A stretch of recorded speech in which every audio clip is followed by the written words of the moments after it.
Most people have no idea this rule even exists.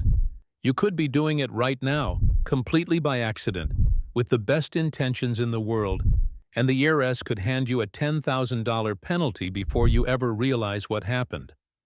No warning letter, no grace period, no second chance. Just a fine that arrives in your mailbox and rewrites everything you thought retirement was going to look like. This is not about tax fraud. This is not about hiding money offshore or running some elaborate financial scheme. This is about something completely ordinary. Something millions of retirees do every single week at their local bank, their credit union, or through a simple app on their phone. Something that feels so routine, so responsible, so utterly harmless that most financial advisors never even think to bring it up. And that silence is exactly what makes it so dangerous. The rule that is quietly catching retirees off guard is buried inside something called the Bank Secrecy Act. Inside that law is a federal reporting requirement that has been devastating retirement accounts for decades without making the evening news nearly enough. Banks are legally required to report any cash transaction over $10,000 to the federal government. Most people have heard that part, but here is the piece that almost nobody talks about. It is also a federal offense to break your transactions into smaller amounts specifically to avoid triggering that $10,000 report. And that law does not care whether you knew about it. It does not care whether your reason made perfect sense. It does not care whether you spent 40 years as the most financially responsible person in your neighborhood. If the pattern looks suspicious, the bank flags it, the government investigates, and you could be facing penalties that erase months of Social Security income overnight. The technical term for this is structuring, and structuring does not require criminal intent to become a catastrophically expensive problem. Here is how it happens to retirees in real life. Someone sells their home after 30 years of ownership, or they receive an inheritance from a parent who just passed, or they cash out an annuity they have been holding since they were 45 years old. Suddenly, there is a large sum of money sitting in their bank account, and they get nervous, because they have heard stories, because their neighbor warned them that the IRS watches big deposits, because they read something online about keeping too much money in one place being risky. So they start moving the money around. They withdraw $8,000 here, $9,000 there. They make deposits just under the reporting limit. They think they are being smart and careful and protective of everything they worked for. What they are actually doing is triggering federal surveillance flags that can result in their accounts being frozen, their money being seized, and a penalty notice landing on their doorstep. This is not hypothetical. The IRS and the Financial Crimes Enforcement Network, known as FinCEN, have pursued thousands of Americans for structuring violations, and a growing portion of those cases involve retirees who had zero criminal intent. There have been cases argued before federal courts, covered by major publications, where retirees had their entire bank balances wiped out through civil asset forfeiture. Not because they were charged with a crime, simply because their transaction pattern looked like structuring to an automated system. One of the most documented cases involved a family restaurant in Michigan, whose owners had been advised by their insurance company to keep cash deposits under $10,000 to simplify their commercial coverage. They followed that advice faithfully for years. Then federal agents arrived, seized over $35,000 from their business account, and pursued forfeiture proceedings.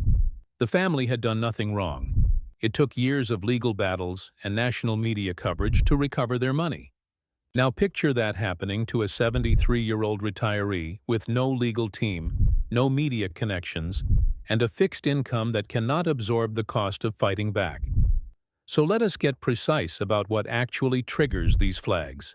The threshold everyone knows is $10,000.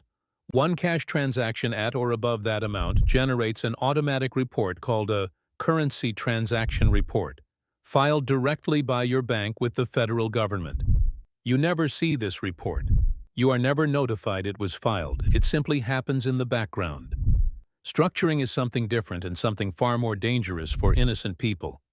Structuring is when the pattern of your transactions suggests you are deliberately keeping amounts below that threshold to avoid the report.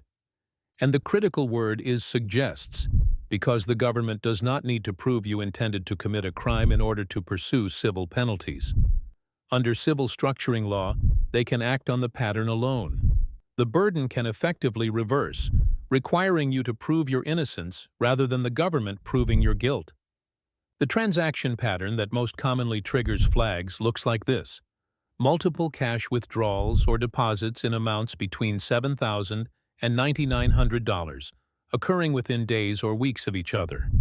Transactions in suspiciously round numbers, frequent cash exchanges at the teller window, and the one that blindsides most retirees, a series of smaller withdrawals that begins shortly after a large lump sum deposit, like proceeds from a home sale or an inheritance, where it appears someone is rapidly redistributing funds to avoid attention.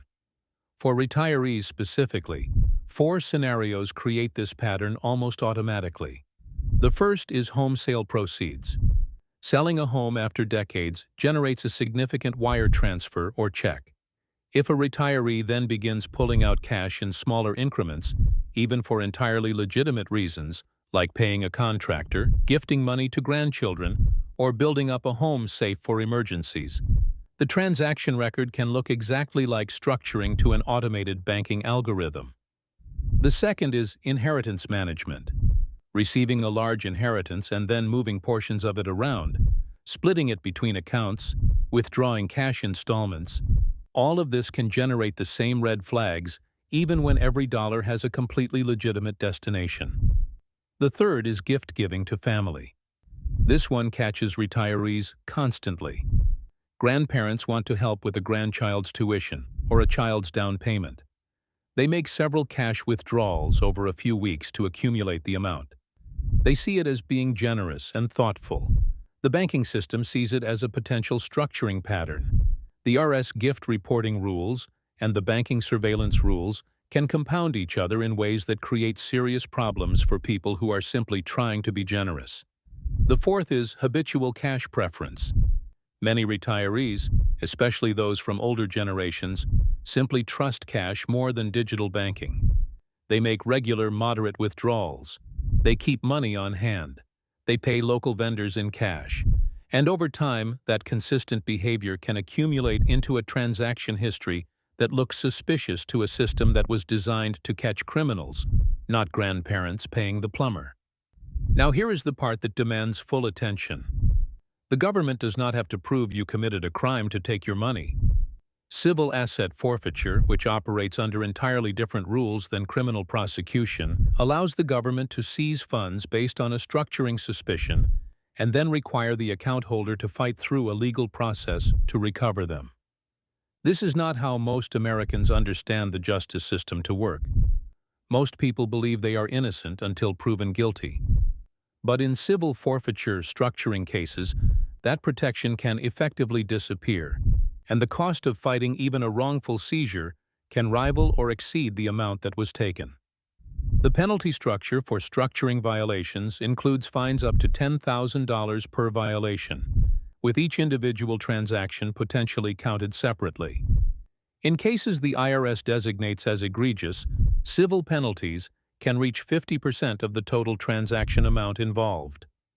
On a series of withdrawals totaling $60,000, that could mean $30,000 in penalties for behavior that felt completely reasonable at the time it happened. The good news is that protecting yourself from this is genuinely straightforward once you understand what to avoid. The single most important shift is a mental one. Stop worrying about the $10,000 reporting threshold. Legitimate transactions above that amount get reported every single day by millions of Americans. And nothing happens because the transaction is transparent and makes obvious sense in context. The report itself is not the problem. Trying to avoid the report is what creates the problem.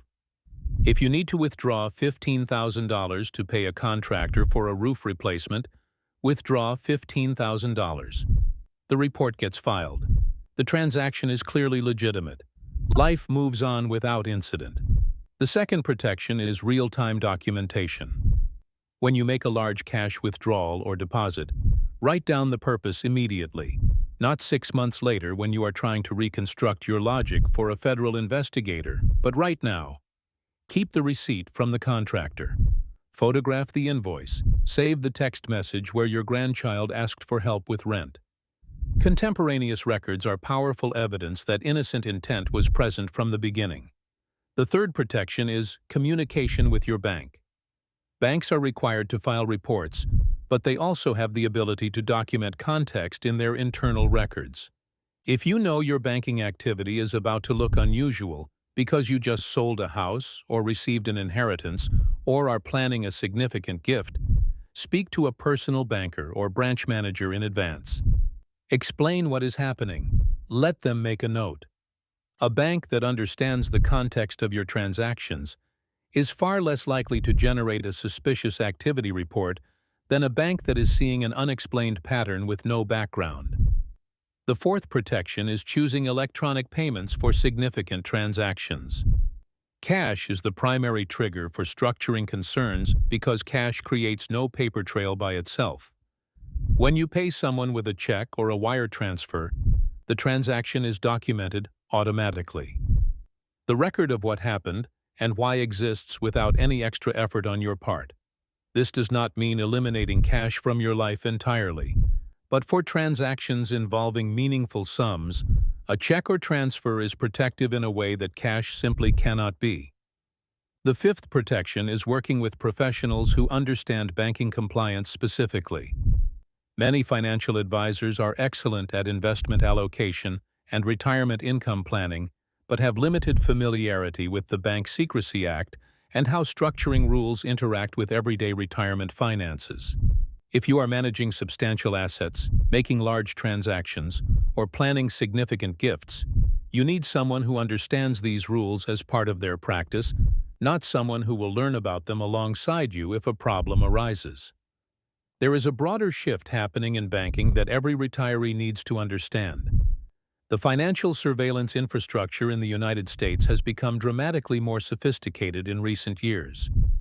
Artificial intelligence systems now monitor transaction patterns in real time, identifying behavioral anomalies that human reviewers would never have caught a decade ago. Banks are under significant regulatory pressure to identify and report suspicious activity. And what qualifies as suspicious has expanded considerably. Behaviors that went completely unnoticed 10 years ago are now being flagged, investigated, and in some cases, penalized. The environment has changed, and retirement financial habits that were formed in a different era need to catch up with that reality. There have been meaningful legal reforms that offer some protection. Bipartisan congressional attention to civil asset forfeiture abuse has produced some guardrails, and organizations like the Institute for Justice have successfully challenged wrongful structuring forfeitures on behalf of innocent Americans. But legal protection after the fact is expensive, stressful, and slow.